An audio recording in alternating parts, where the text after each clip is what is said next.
ನಮಸ್ಕಾರ ಸ್ನೇಹಿತರೆ, ಕಡಿಮೆ ಖರ್ಚಿನಲ್ಲಿ ನಿಮ್ಮ ಬೋರನ್ನು ರೀಚಾರ್ಜ್ ಮಾಡುವುದು ಸಿಂಪಲ್ ಆಗಿ ನೀವು ಕೂಡ ಮಾಡಬಹುದು. ಹೇಗೆ ಅನ್ನುವುದು ಈ ವಿಡಿಯೋವನ್ನು ಕಂಪ್ಲೀಟ್ ಆಗಿ ನೋಡಿ. ನಿಮ್ಮ ಬೋರಿಗೆ ಹೀಗೆ ಮಾಡುವುದರಿಂದ ಯಾವುದೇ ತೊಂದರೆ ಆಗುವುದಿಲ್ಲ. ನಿಮ್ಮ ಬೋರಿನ ಪಕ್ಕದಲ್ಲಿ 5ರಿಂದ 6 ಫೂಟ್ ದೂರದಲ್ಲಿ ಒಂದು 6 ಫೂಟಿನ ತೆಗ್ಗನ್ನು ತೆಗೆಯಬೇಕು. ಅದರಿಂದ ನಿಮ್ಮ ಬೋರಿನ ಕೇಸಿಂಗ್ ಪೈಪ್ನಿಂದ ಪೈಪ್ಲೈನ್ ಕನೆಕ್ಷನ್ ಕೊಟ್ಟಿರಬೇಕು. ಅಲ್ಲಿ ಒಂದು ಟೀಯನ್ನು ಎಬಸಿರಬೇಕು. ಅದರ ಸುತ್ತಲೂ ಈ ತರವಾಗಿ ಸಣ್ಣ ಕಲ್ಲುಗಳನ್ನು ಹಾಕಬೇಕು. ನೀವು ಒಂದು ಡ್ರಮ್ ಅನ್ನು ತೆಗೆದುಕೊಂಡು ಅದರ ಸುತ್ತಲೂ ಹೋಲನ್ನು ಹೊಡೆಯಬೇಕು. ಹೋಲು ಹೊಡೆದ ನಂತರ ಅದಕ್ಕೂ ಸುತ್ತಲ ಒಂದು ಸಣ್ಣದಾದಂಥ ಹೋಲಿನ ಮತ್ತು ಜಾಲಿಯನ್ನು ಸುತ್ತಬೇಕು. ಅಥವಾ ನಾವು ಈಗ ಮಚ್ಚರದಾನಿ ಅಂತ ಅಥವಾ ಆ ಥರವಾಗಿರ್ತಕ್ಕಂಥ ಒಂದು ಜಾಲಿಯನ್ನು ಸುತ್ತಿರಬೇಕು. ಸುತ್ತಿದ ನಂತರ ಇಲ್ಲಿ ನೀವು ನೋಡ್ತಾ ಇರ್ಬೋದು, ಇಲ್ಲಿ ಒಳಗೆ ಯಾವ ಥರವಾಗಿ ಕಾಣ್ತಾ ಇದೆ ಅನ್ನೋದು. ಈ ಥರವಾಗಿ ಸಣ್ಣ ಇರತಕ್ಕಂಥ ಹೋಲು ಕೂಡ ನಿಮಗೆ ಕಾಣ್ತಾ ಇದೆ. ಮತ್ತು ಇಲ್ಲಿ ಒಂದು 6 ಇಂಚಿನ ಕೇಸಿಂಗ್ ಪೈಪ್ ಅಥವಾ ಪೈಪನ್ನು ತೆಗೆದುಕೊಂಡು ಅದರ ಸುತ್ತಲೂ ಹೋಲನ್ನು ಹೊಡೆದು ಈ ಥರವಾಗಿ ಒಳಗೆ ಸಿಗಿಸಬೇಕು. ಸಿಗಿಸಿದ ನಂತರ ಇಲ್ಲಿ ನಿಮಗೆ ಕಾಣ್ತಾ ಇದೆ ನೋಡಿ ಸ್ನೇಹಿತರೆ, ಈ ಥರವಾಗಿ ನೀವು ಸಿಗಿಸಿದ ನಂತರ ಇಲ್ಲಿ ಸುತ್ತಲೂ ಸಣ್ಣ ಜಲ್ಲಿ ಕಲ್ಲನ್ನು ಹಾಕಬೇಕು. ಈಗ ಇಲ್ಲಿ ಹಾಕ್ತಾ ಇರುವುದು ನೀವು ನೋಡುತ್ತಾ ಇರ್ಬೋದು. ಸಣ್ಣ ಜಲ್ಲಿ ಕಲ್ಲು ಅಂದರೆ ಅಥವಾ ನಾವು ಸಣ್ಣ ಕಲ್ಲು ಕಡಿ ಅಂತಲ್ಲ, ಆ ಥರ ಇರತಕ್ಕಂಥ ಕಲ್ಲನ್ನು ಇದರೊಳಗೆ ಹಾಕಬೇಕು. ಹಾಕಿದ ನಂತರ ಇದನ್ನು ಪೂರ್ತಿಯಾಗಿ ತುಂಬಿಸಬೇಕು. ತುಂಬಿಸಿದ ನಂತರ ಈ ಥರವಾಗಿ ಕಾಣುತ್ತದೆ ಸ್ನೇಹಿತರೆ. ಇದು ತುಂಬಿಸಿದ ನಂತರ ಈ ಥರವಾಗಿ ಕಾಣುತ್ತದೆ.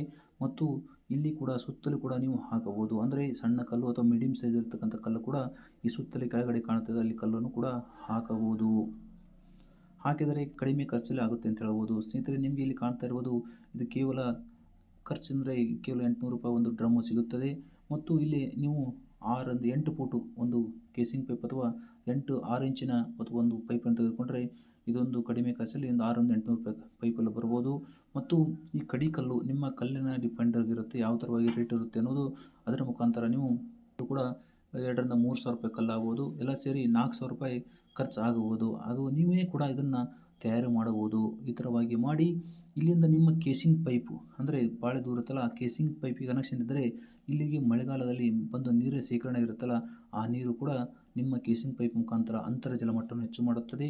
ನಿಮ್ಮ ಬೋರು ಕೂಡ ರೀಚಾರ್ಜ್ ಆಗುತ್ತೆ. ಮತ್ತು ಇದೇ ಥರ ಮಾಡೋದ್ರಿಂದ ನಿಮ್ಮ ಬೋರಿಗೆ ಯಾವುದೇ ತೊಂದರೆ ಆಗುವುದಿಲ್ಲ ಅಂತ ಹೇಳ್ಬೋದು ಸ್ನೇಹಿತರೆ. ಇಲ್ಲಿ ನೋಡಬಹುದು, ಮಳೆಗಾಲದಲ್ಲಿ ಈ ಥರವಾಗಿ ನೀರು ಒಳಗಡೆ ನಿಮಗೆ ಕಾಣ್ತಾ ಇರ್ಬೋದು, ನೀರು ಬೀಳ್ತಾ ಇರುವುದನ್ನು ನೀವು ನೋಡ್ತಾ ಇರ್ಬೋದು. ಮಳೆಗಾಲದಲ್ಲಿ ಬಂದು ಯಾವ ಥರವಾಗಿ ಫಿಲ್ಟರ್ ಆಗಿ ನೀರು ಒಳಗೆ ಹೋಗುತ್ತಾ ಇದೆ ಅನ್ನೋದು. ಈ ಕೇಸಿಂಗ್ ಪೈಪ್ ಅಂದರೆ ಇಲ್ಲಿ ಪೈಪಿನ ಮುಖಾಂತರ ನಿಮ್ಮ ಕೇಸಿಂಗ್ ಪೈಪಿಗೆ ಕನೆಕ್ಷನ್ ಇರುತ್ತಲ್ಲ, ಅಲ್ಲಿ ನೀರು ಹೋಗಿ ಅದು ಕೆಳಗಡೆಗೆ ಭೂಮಿಯ ಅಂತರ್ಜಲ ಮಟ್ಟಕ್ಕೆ ಹೋಗುತ್ತೆ ಅಂತ ಹೇಳ್ಬೋದು ಸ್ನೇಹಿತರೆ. ನಿಮಗೆ ಈ ವಿಡಿಯೋ ಇಷ್ಟ ಆಗಿದ್ದರೆ ಲೈಕ್ ಮಾಡಿ, ನಮ್ಮ ಚಾನಲ್ಗೆ ಸಬ್ಸ್ಕ್ರೈಬ್ ಮಾಡ್ಕೊಳ್ಳಿ. ಇದೇ ಥರದಂಥ ವಿಡಿಯೋಗಳನ್ನು ಅಪ್ಲೋಡ್ ಮಾಡ್ತಾ ಇರ್ತೀವಿ.